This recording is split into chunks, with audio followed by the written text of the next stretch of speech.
हम सभी सोचते हैं कि लाइफ में सक्सेसफुल बनने के लिए गोल सेलेक्ट करनी चाहिए, उस पर कंटिन्यूस एफर्ट डालना चाहिए, नॉलेज गेन करना चाहिए, यूनिक आइडियाज़ डेवलप करनी चाहिए। वेल, ये सब ठीक है, बट हम ये कभी नहीं पूछते कि ये सब अचीव करने के लिए हमें क्या चाहिए।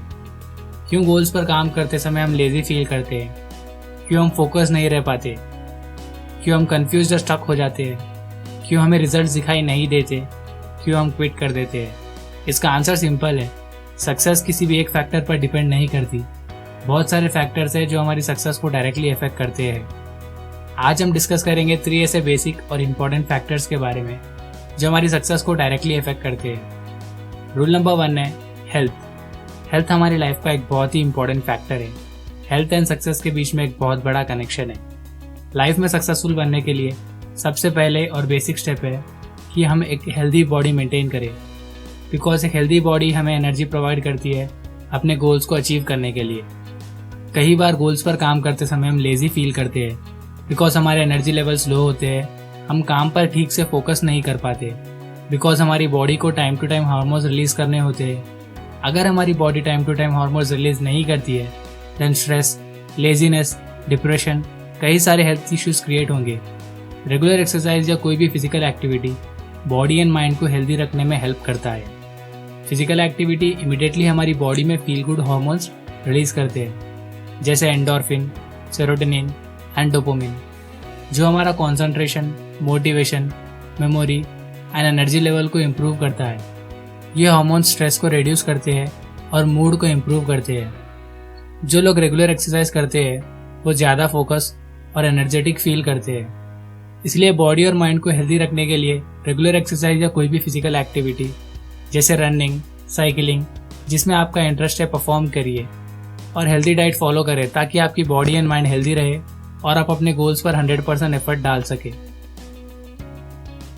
Rule number 2 planning. प्लानिंग हमें अपने गोल्स का एक प्रॉपर रोड मैप प्रोवाइड करता है। कई लोग अपने गोल्स को ठीक तरह से प्लान नहीं कर पाते और इसलिए वो अपने गोल्स को अचीव नहीं कर पाते। अगर आप एक लार्ज ग्रुप ऑफ पीपल से पूछोगे कि आपको लाइफ में क्या अचीव करना है, सभी लोग अपने गोल्स की लिस्ट सुनाने लग जाएंगे कि मुझे ये बनना है, वो बनना है, मुझे ऐसा करना है। बट अगर आप वही सेम ग्रुप ऑफ पीपल से पूछोगे कि आपके पास कोई स्पेसिफिक प्लान है जिसके थ्रू आप अपने गोल्स को अचीव करोगे, 90% लोग के पास कोई ऐसा प्लान नहीं होगा जिसके थ्रू वो अपने गोल्स को अचीव करेंगे। हम सभी के पास गोल्स है, ड्रीम्स है, बट बहुत कम लोगों के पास एक प्रॉपर प्लान है जिसके थ्रू वो अपने गोल्स को अचीव कर सकते हैं। एज्यूम करें कि आपको एक डेस्टिनेशन रीच करनी है बट आपके पास कोई प्लान नहीं है, कोई डायरेक्शन नहीं है, किस तरह आप डेस्टिनेशन तक पहुंचोगे?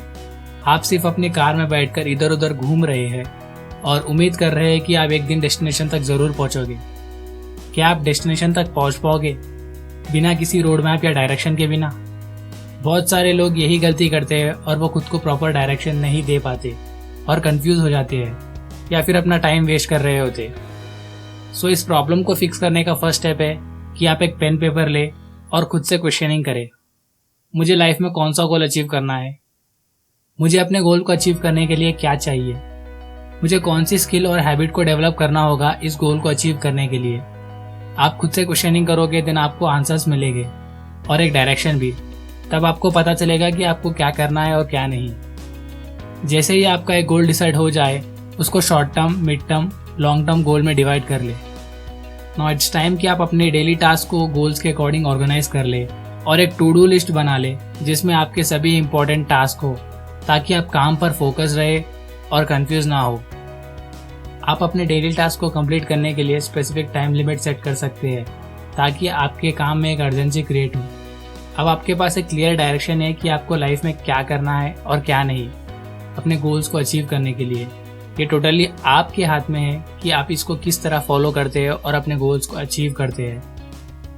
रिमेंबर, हमेशा सब कुछ प्लान के अकॉर्डिंग नहीं होता। कभी कभी प्रॉब्लम्स और फेलियर्स आएंगी, तब आपको प्रॉब्लम्स के अकॉर्डिंग खुद को एडजस्ट करना होगा। प्लानिंग करने से आपको लाइफ में क्लियर डायरेक्शन मिलती है जो आपको अपने गोल्स को अचीव करने में मदद करती है। आप जितना प्लान्ड और प्रिपेयर रहते हैं उतनी ही अच्छी तरह से प्रॉब्लम्स को हैंडल कर सकते हैं। अगर आप थोड़ा सा टाइम निकालकर अपने गोल्स को प्लान कर लेते हैं देन जो टाइम और एफर्ट आपने डाला है वो आपको ज़रूर पे बैक करेगा। Rule number 3 consistency. सबसे इम्पोर्टेंट रीज़न क्यों लाइफ में सभी लोग अपने गोल्स को अचीव नहीं कर पाते हैं बिकॉज वो कंसिस्टेंटली अपने गोल्स पर एफर्ट नहीं डाल पाते। मतलब वो कुछ टाइम तक अपने गोल पर काम करते हैं, बट अगर उन्हें कोई प्रॉब्लम आए या फेलियर आए या रिजल्ट दिखाई नहीं दे देन वो क्विट कर देते हैं। आइए एक स्टोरी के साथ समझते हैं। एक हेनरी नाम का लड़का था। उसे बास्केटबॉल सीखने का बहुत मन था। उसने एक ट्रेनिंग सेंटर ज्वाइन किया जहाँ बिगनिंग में उसे बास्केटबॉल की एक प्रॉपर टेक्निक बताई गई। हेनरी ने अपनी प्रैक्टिस स्टार्ट कर दी और डेली प्रैक्टिस करने लगा। उसने कंटिन्यूसली 1 मंथ तक प्रैक्टिस की, पर उसे कोई रिजल्ट दिखाई नहीं दिया। उसने देखा कि उसका बॉल बास्केट तक भी नहीं जा पा रहा था, बट उसने हार नहीं मानी और फिर से प्रैक्टिस करने लगा। इस बार उसने ध्यान से देखा कि जो बेस्ट बास्केटबॉल प्लेयर थे वह कैसे खेलते हैं और उनके गेम प्ले को ध्यान से ऑब्जर्व करने लगा और गेम को समझने लगा। धीरे धीरे उसे अपनी गलतियां पकड़ में आने लगी और वो अपनी गलतियों को सुधारने लगा और इस बार उसका बॉल बास्केट तक जाने लगा, बट वो गोल नहीं कर पा रहा था। अगेन उसने हार नहीं मानी और फिर से प्रैक्टिस करने लगा और अपने गेम प्ले को एनालाइज करने लगा, अपनी गलतियों को फिक्स करता रहा और अपने गेम को इम्प्रूव करने लगा। हेनरी ने कंसिस्टेंटली प्रैक्टिस की और उसने मसल मेमोरी डेवलप कर ली। अब बास्केट को परफेक्टली शूट करना उसका सेकंड नेचर बन गया। ये सब इसीलिए हुआ क्योंकि हेनरी ने क्विट नहीं किया। जब उसे रिजल्ट दिखाई नहीं दे रहे थे, उसने धीरज रखा और धीरे धीरे अपनी वीकनेस को एनालाइज करने लगा और खुद को इम्प्रूव करने लगा, बिना रिजल्ट्स पर फोकस करे। जिस तरह कंसिस्टेंसी का पॉजिटिव इफेक्ट है, उसी तरह कंसिस्टेंसी का नेगेटिव इफेक्ट भी है।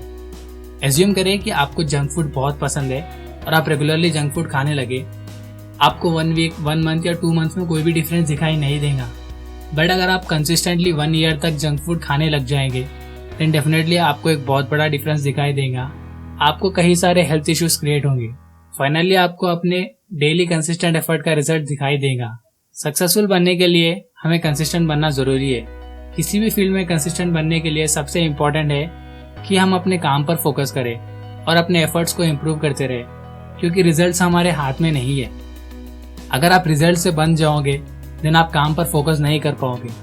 लाइफ में कुछ भी अचीव करने के लिए लॉन्ग टर्म एफर्ट की ज़रूरत होती है। शॉर्ट टर्म एफर्ट में आपको रिजल्ट दिखाई नहीं देंगे, बट आप कंटिन्यूस एफर्ट डाल रहे हैं देन लॉन्ग टर्म में आपको ज़रूर रिजल्ट दिखाई देंगे। बस आपको गिव अप नहीं करना होगा। जब आप अपने गोल्स पर काम करोगे देन डेफिनेटली आपको फेलियर, प्रॉब्लम्स, डिमोटिवेशन फेस करना पड़ेगा।